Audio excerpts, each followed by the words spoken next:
আসসালামু আলাইকুম, আমি রুহুল আমিন। কেমন আছেন সবাই? আশা করি সবাই অনেক ভালো আছেন এবং আজকে সিনেমা 4D টিউটোরিয়ালে আমি আপনাদের দেখাবো যে কিভাবে টেক্সচারিং করতে হয়। আপনি সিনেমা 4D তে যে জিনিসটায় যে অবজেক্টটাই ক্রিয়েট করুন না কেন, সেই অবজেক্টকে সর্বশেষে টেক্সচারিং করতে হয়। মানে মনে করুন একটা এমন কোনো অবজেক্ট তৈরি করলেন যেটা হচ্ছে কোনো মেটালের তৈরি। তো সেই ক্ষেত্রে সেটাকে দেখতে তো মেটালের মতো হতে হবে। তো এই যে লুক দেয়া বিভিন্ন ধরনের, এটাকেই টেক্সচারিং বলে। যদি একটা প্লাস্টিকের জিনিস তৈরি করেন তাহলে সেটাকে প্লাস্টিকের মতো লুক দিতে হবে। তারপরে যদি কাঁচের কোনো একটা জিনিস তৈরি করেন তাহলে সেটাকে গ্লাসের লুক দিতে হবে। তো এই লুকগুলো দেওয়ার জন্য টেক্সচারিং করার প্রয়োজন হয়। তো আমরা সিনেমা 4D-তে ম্যাটেরিয়াল এডিটরের মাধ্যমে টেক্সচারিং করে থাকি এবং সিনেমা 4D-র মধ্যে যদি আপনি কন্টেন্ট ব্রাউজারে যান, কন্টেন্ট ব্রাউজারে গেলে এইখানে প্রিসেটসের মধ্যে যদি ঢোকেন, তারপর স্টুডিও নামের একটা অপশন আছে এইখানে। এটা কিন্তু সবার নাও থাকতে পারে। যারা cinema 4D studio version use করছেন তাদের কিন্তু এটা থাকবে। আপনি যদি লাইট ভার্সন ইউজ করেন তাহলে থাকবে না। তো এইখানে ম্যাটেরিয়ালসের মধ্যে যদি আপনি যান, এখানে দেখবেন যে কার পেইন্ট, তারপরে গ্রাউন্ড, তারপরে মেটাল, এই ধরনের বিভিন্ন ফোল্ডার আছে। আমি যদি মেটালের মধ্যে যাই তাহলে এখানে দেখুন মেটালিক লুক দেওয়ার জন্য আপনি এইখানে অনেকগুলো ম্যাটেরিয়াল পাবেন। আমি যদি এইখানে একটা কিউব নেই এবং এইখানে যে মেটালটা আছে জাস্ট ড্র্যাগ করে যদি ড্রপ করে দিই, তাহলে দেখবেন যে এইটাকে দেখতে মেটালের মতো মনে হচ্ছে এবং নিচের দিকে দেখবেন যে একটা ম্যাটেরিয়াল এখানে চলে এসেছে। তো এইভাবে আপনি বেশি কষ্ট করা ছাড়াই এইখানে অনেক রকম ম্যাটেরিয়াল পাবেন যেগুলোকে আপনি এখানে ড্র্যাগ ড্রপ করতে পারেন। এই যে এই প্রসেসটা, এটাকেই বলে অ্যাকচুয়ালি টেক্সচারিং। তো আজকে আমি এই টিউটোরিয়ালটিতে আপনাদের দেখাবো যে কিভাবে একদম স্ক্র্যাচ লেভেল থেকে আপনি টেক্সচার একটা নিতে পারেন এবং ম্যাটেরিয়াল এডিটর যেটা আছে সেটার মধ্যে কি কি অপশন আছে। আমি জাস্ট অপশনগুলো আমি আপনাদের দেখাবো, যে অপশনগুলোকে কাজে লাগিয়ে আপনি যে কোনো ধরনের টেক্সচার ক্রিয়েট করতে পারেন। তো টেক্সচার সম্পর্কে বলার আগে আরেকটা জিনিস আপনাদের বলে নিই যে অনেক সময় এমন হতে পারে আপনি মোবাইল দিয়ে যদি একটা দেয়ালের কোনো ছবি তোলেন, সেটাকে কিন্তু আপনি টেক্সচার হিসেবে ইউজ করতে পারবেন। তারপরে মনে করেন একটা মেটালিক কোনো জিনিসের একটা ছবি তুললেন, সেটাকেও কিন্তু আপনি টেক্সচার হিসেবে ইউজ করতে পারবেন। তারপরে কাঠের একটা টেবিল, সেইটার আপনি ছবি তুলে নিলেন। তো এই ক্ষেত্রে যেটা হয় যে যখন আপনি কোনো একটা জিনিসের ছবি তুলে সেটাকে টেক্সচার হিসেবে ইউজ করবেন, সেই ক্ষেত্রে রিয়ালিজমটা বেশি আসে। কারণ এই টেক্সচারিংয়ের উপর নির্ভর করছে যে আপনি কোনো একটা অবজেক্টকে কতটা রিয়েলভাবে উপস্থাপন করতে পারবেন। কারণ টেক্সচারিং যদি ভালো না হয় তাহলে অবজেক্টটা ফেক মনে হবে। কারণ প্লাস্টিকের একটা অবজেক্ট যদি বেশি চকচকে মনে হয় তাহলে কিন্তু সেটা কিছুটা মেটালিক লুক হয়ে গেল।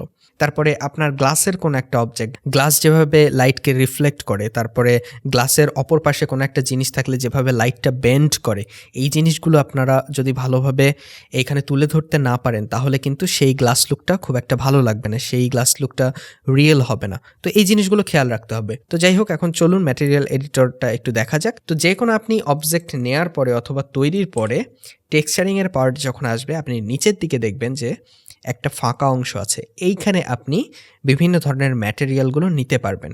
কিভাবে নেবেন? এখানে আপনি ক্রিয়েটে ক্লিক করতে পারেন, তারপরে নিউ ম্যাটেরিয়ালে যেতে পারেন, অথবা কন্ট্রোল এন কি প্রেস করতে পারেন, অথবা এখানে ডাবল ক্লিক করতে পারেন।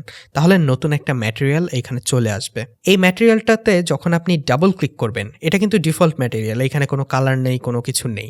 আপনি এখান থেকেও সেটিংসগুলো পরিবর্তন করতে পারবেন, তবে ম্যাটেরিয়াল এডিটর উপরে আসলে এটা পরিবর্তন করা সহজ হয়। তো ম্যাটেরিয়াল এডিটর আনলাম। তো এই যে বক্সটা আছে, এই বক্সটাকে যদি আমি রেড কালারের লুক দিতে চাই তাহলে আমার রেড কালারের একটা ম্যাটেরিয়াল নিতে হবে। তারপরে সেটা আমি রিফ্লেকশন কেমন করব, তারপরে আশেপাশের এনভায়রনমেন্টটা কেমন হবে, আমি বক্সটাতে একটু গ্লো যদি দিতে চাই তাহলে আমি গ্লো নিতে পারি। এইভাবে আমি জিনিসগুলো এইখানে নেব। তো প্রথমে ম্যাটেরিয়াল নেওয়ার পরে আমি যখন ম্যাটেরিয়াল এডিটর ওপেন করব, এইখানে আমি ম্যাটেরিয়ালটার নাম চেঞ্জ করতে পারবো। মানে মনে করুন একটা টেবিলের যদি আপনি ডিজাইন করেন, সেই টেবিলে মনে করুন কাঠের একটা টেবিল, সেইখানে যে ড্রয়ারের যে হাতলটা আছে সেইটা হয়তো মেটালিক লুক দিতে হবে। তো এই ক্ষেত্রে আপনি ড্রয়ারের জন্য যে ম্যাটেরিয়ালটা নিচ্ছেন সেটার নাম হয়তো মেটাল দিয়ে দিলেন, অথবা এরকম কিছু। কাঠের জন্য যে ম্যাটেরিয়ালটা নিচ্ছেন সেটার নাম দিয়ে দিলেন উড। এটা এরকম যে লেয়ারের যেমন আমরা নামকরণ করি মনে রাখার জন্য, সেইভাবে আপনি এই ম্যাটেরিয়ালের যদি বিভিন্ন নাম নেন তাহলে আপনার পরবর্তীতে এই জিনিসগুলো খুঁজে বের করতে সুবিধা হবে। তো এই জন্য আমরা ম্যাটেরিয়ালের একটা নাম নিয়ে নেব। তো এখানে জাস্ট আমি রেড লিখে দিলাম। তো এইখানে দেখুন কিছু অপশন আছে। ডিফল্টভাবে নতুন ম্যাটেরিয়াল যখন নেওয়া যায় তখন কালার এবং রিফ্লেক্টেন্স, এই দুইটা সিলেক্ট করা থাকে এবং আপনি মাউসের লেফট বাটন ক্লিক করে যে কোনো একটা অপশনে যেতে পারবেন এবং এখানে যে অপশনে ক্লিক করেন না কেন এই অপশনের ভেতর আরও অনেকগুলো অপশন আপনি ডান দিকে দেখতে পাবেন। তো প্রথমে একটা ম্যাটেরিয়াল নেওয়ার পরে আপনি যে কাজটা করতে পারেন যে ম্যাটেরিয়ালটার কালারটা কোনটা হবে সেটা নির্ধারণ করে দিতে পারেন। তো এখানে দেখুন যে আপনি এখানে চাইলে স্যাচুরেশন কালারের বাড়ানো কমানো করতে পারেন, তারপরে এখানে হিউটা এখানে কমাবাড়া করতে পারেন যে আসলে কোন কালারটা আপনি চাচ্ছেন, তারপরে এখানে কালারের যে ব্রাইটনেস আছে সেইটা আপনি কমাবাড়া করতে পারবেন। এখানে সব কিছু আসলে খুবই সহজ, লিখাই আছে যে কোনটা আসলে কী কাজ হবে। তারপরে দেখুন টেক্সচার নামের একটা অপশন আছে। আমি আপনাদের প্রথমেই বললাম যে আপনি মোবাইলে হোক অথবা ডিএসএলআরে হোক অথবা যে কোনো ধরনের ক্যামেরাতে হোক আপনি কোনো একটা জিনিসের ছবি তুলে, কোনো একটা সারফেসের ছবি তুলে আপনি সেইটাকে টেক্সচার হিসেবে ইউজ করতে পারবেন। আপনি যদি গুগলে জাস্ট সার্চ করেন টেক্সচার লিখে তাহলে দেখবেন যে অনেক টেক্সচার পাবেন এরকম। তো আপনি মনে করুন যে সিনেমা 4Dতে একটা দেয়াল তৈরি করেছেন, সিমেন্টের একটা দেয়াল, তো সেই ক্ষেত্রে আপনি মোবাইলে একটা সিমেন্টের দেয়ালের ছবি তুলতে পারেন এবং এইখানে টেক্সচারে এসে আপনি যদি এই ফাঁকা জায়গাতে ক্লিক করেন, ক্লিক করার পরে আপনার এইখানে সিলেক্ট করার অপশন আসবে। তো এখানে যদি আপনি ডাবল ক্লিক করেন তাহলে দেখবেন যে একটা ওয়ার্নিং পাবেন, কারণ এই ইমেজটা অ্যাকচুয়ালি আমার এই সিনেমা 4Dর ফাইল যে ফোল্ডারে আছে সেই ফোল্ডারে আসলে এই ইমেজটা নেই, মানে আমি যেখানে সিনেমা 4D ফাইলটা সেভ করব সেইখানে নেই। তো এটা বলবে যে ওই যেখানে ইমেজটা আছে মনে করুন অন্য একটা ড্রাইভে আছে সেইখান থেকে কপি করে একই ফোল্ডারের মধ্যে আনবে কিনা। তো এই ক্ষেত্রে আমার দরকার নেই, আমি নো করে দেব। তাহলে দেখুন যে এই ম্যাটেরিয়ালটা এই যে টেক্সচারটা আমি ডাউনলোড দিয়েছি সেই রকম হয়ে গেল। আমি যদি এখন এটাকে ড্র্যাগ করে ড্রপ করে দিই দেখুন কেমন লাগছে। তো এটা যদি কোনো মেটালিক লুকের হচ্ছে টেক্সচার হতো তাহলে এরকমই লাগতো। মনে করুন কাগজের যদি একটা ছবি তুলতাম, ভাঁজ করা কোনো কাগজের, তারপর সেটা এখানে আনতাম তাহলে এই বক্সটা দেখতে সেরকমই লাগতো। তো এইভাবে আপনি এখানে টেক্সচার নিতে পারবেন এবং এইখানে যে তীর চিহ্ন আছে এইখানে যদি আপনি ক্লিক করেন এখানে আপনি ক্লিয়ার করতে পারবেন, তারপরে লোড ইমেজ, নতুন একটা ইমেজ এখানে নিতে পারবেন। তারপরে এখানে নিচের দিকে দেখুন যে নয়েজ, তারপরে গ্রেডিয়েন্ট, এই ধরনের টেক্সচারও আছে। আপনি যদি এইখানে গ্রেডিয়েন্টে ক্লিক করেন তাহলে আপনি গ্রেডিয়েন্ট নিতে পারবেন এইখানে। তারপরে আপনি যদি চান যে নয়েজ নিব আমি এখানে তাহলে নয়েজ নিতে পারবেন। নয়েজে যদি আপনি ক্লিক করেন তাহলে এই নয়েজকে আবার আপনি বিভিন্নভাবে এডিট করতে পারবেন, ঠিক আছে। তো আমি ওপরের দিকে যাব, এখানে এই যে ওপর দিকে তীর চিহ্ন দেওয়া আছে, ওপরে যদি যাই তাহলে আগের মেনুতে ফিরে আসব। তো এইভাবে আপনি যেটাই নেন না কেন এখানে যদি তার উপর ক্লিক করেন তাহলে এর ভেতরে আরও বিভিন্ন জিনিস চেঞ্জ করতে পারবেন, যেরকম এখানে ব্রাইটনেস চেঞ্জ করা যাবে, তারপরে কন্ট্রাস্ট যেটা আছে সেইটা চেঞ্জ করা যাবে, এই জিনিসগুলো চেঞ্জ করা যাবে। তো আমি ব্যাকে আসবো অথবা ওপরের দিকে যাব, ব্যাকে আসলাম।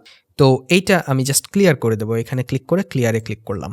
তারপরে যে অপশনটা আছে সেটা হচ্ছে ডিফিউজ। এইখানে যে কোনো অপশনের পাশে যে টিক চিহ্ন আছে এই টিক চিহ্ন দিলে সেটা অ্যাক্টিভ হবে।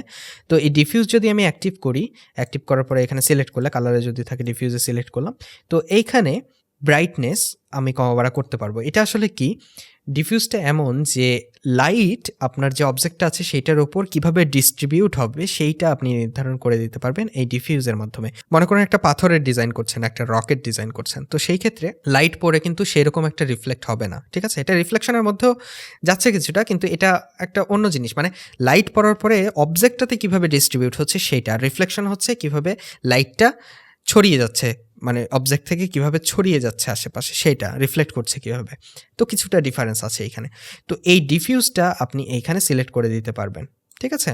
যদি খুব চকচকে বস্তু হয় তাহলে সেখানে ব্রাইটনেস এখানে হচ্ছে 100%ই থাকবে। যদি লাইটটা বেশি অবজার্ভ করে জিনিসটা তাহলে এখানে ব্রাইটনেসটা কমে যাবে। তো সব কিছু আসলে সেইভাবে সঠিকভাবে ডিসক্রাইব করা আসলে একটু কঠিন কাজ। আপনি যখন টেক্সচারিং করতে থাকবেন অনেক দিন ধরে তখন আপনি বুঝতে পারবেন যে আসলে কোনটা সেইখানে অ্যাপ্লাই করা হচ্ছে অথবা হচ্ছে না। তারপরে দেখুন লুমিনেন্স। এই লুমিনেন্সটা আসলে কি, কোনো একটা অবজেক্টকে যদি আপনি লাইট হিসেবে কাজ করাতে চান, মানে কোনো একটা অবজেক্ট জ্বলছে এরকম যদি আপনি চান তাহলে এই লুমিনেন্স চ্যানেলটা অন করে দিতে পারেন। এখানে যদি আমি একদম রেড কালার দিয়ে দিই তাহলে দেখুন দেখে মনে হচ্ছে যে অবজেক্টটা একদম জ্বলছে, ঠিক আছে।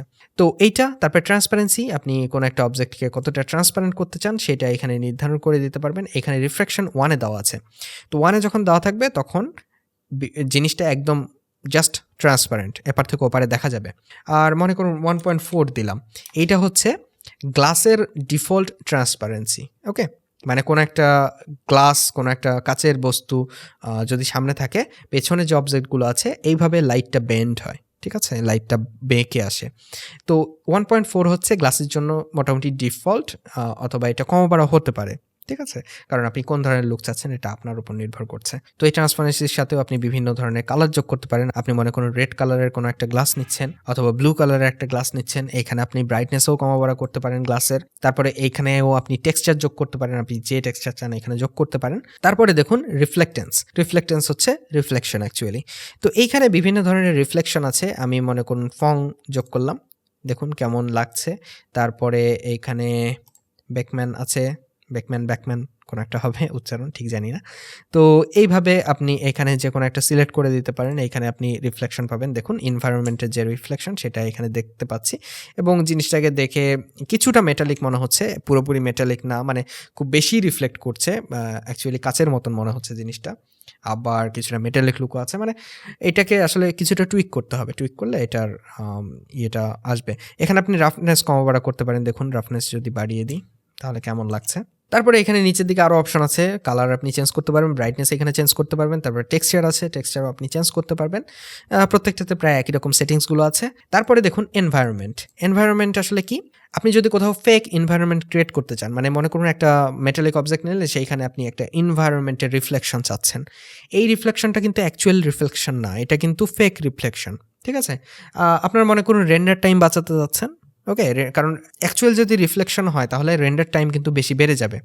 আপনি যদি ফেক রিফ্লেকশন চান তাহলে এখানে এসে এনভায়রনমেন্টে ক্লিক করে এখানে একটা টেক্সচার দিতে পারেন। মনে করুন আমি লোড ইমেজে দিলাম, দিয়ে এখানে এই ইমেজটাই নিয়ে আসি।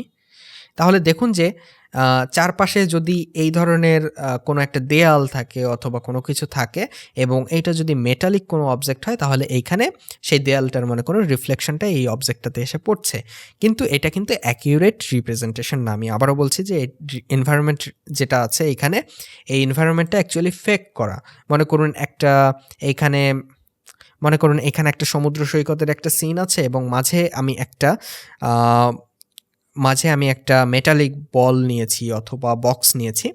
তো আমি যদি সমুদ্র সৈকতে কোনো একটা রিফ্লেকটিভ বস্তুর ছবি তুলি তাহলে আশেপাশে যে এনভায়রনমেন্টটা আছে সেই এনভায়রনমেন্টটা কিন্তু আমি এই বলটাতে অথবা বক্সটাতে দেখতে পাবো। তো এই ক্ষেত্রে আমি যেটা করতে পারি, অ্যাকচুয়াল এনভায়রনমেন্ট নিতে পারি, সেই সিস্টেমটাও আছে। আর আমি যদি চাই যে ওই সমুদ্র সৈকতের ছবিটাই এইখানে এনভায়রনমেন্টের মধ্যে এনে আমি এখানে টেক্সচার হিসেবে ইউজ করব, তাহলেই দেখবেন যে দেখে মনে হবে যে সেই বলটাতে চারদিকের এনভায়রনমেন্টটা রিফ্লেক্ট করছে।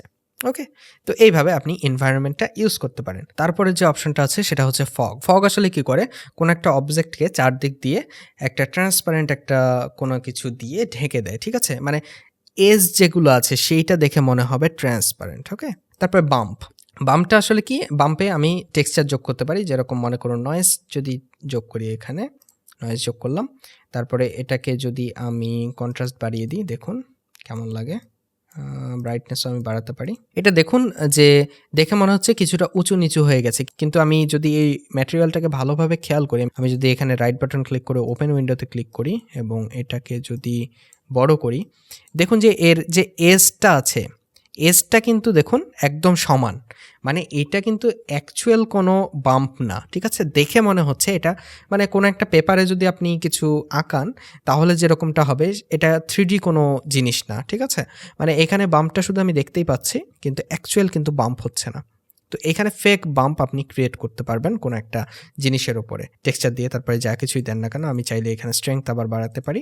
তো বাম্প আপনি যদি ইউজ করেন রেন্ডার টাইম খুব একটা বাড়বে না, ডিসপ্লেসমেন্ট যেটা আছে তার মতো বাড়বে না। ডিসপ্লেসমেন্ট নিয়ে আমি শেষের দিকে আলোচনা করছি, যে এখানে অপশন আছে। তারপরে যে অপশনটা আছে সেটা হচ্ছে নর্মাল আর বাম্পের মধ্যে খুব একটা পার্থক্য নেই, তবে নর্মালটা হচ্ছে একটু কমপ্লেক্স, আমি এটা নিয়ে আলোচনা করব না। তারপরে আলফা নিয়েও আলোচনা করার দরকার নেই এই ক্লাসে, এটা একদম বেসিক কোর্স। তারপরে যেটা আছে গ্লোটা আসলে কি শুনে আপনারা বুঝতে পারছেন, আপনারা যারা আফটার এফেক্টস ইউজ করেন অথবা ফটোশপ ইউজ করেন তারা জানেন গ্লো সম্পর্কে। গ্লো দিলে এই যে চারদিকে কোনো একটা জিনিস জ্বললে, কোনো একটা লাইট মনে করেন জ্বলছে, তাহলে আশপাশে আমি লাইটের একটা গ্লো দেখতে পাবো, সেই জিনিসটা এখানে আপনি দিতে পারেন। এখানে ইনার স্ট্রেংথ কত হবে সেটা আপনি সিলেক্ট করে দিতে পারেন। তারপরে আউটার স্ট্রেংথ কত হবে, রেডিয়াস কত থাকবে সেটা আপনি এখানে সিলেক্ট করে দিতে পারেন। এই জিনিসগুলো আপনি এখানে চেঞ্জ করতে পারবেন।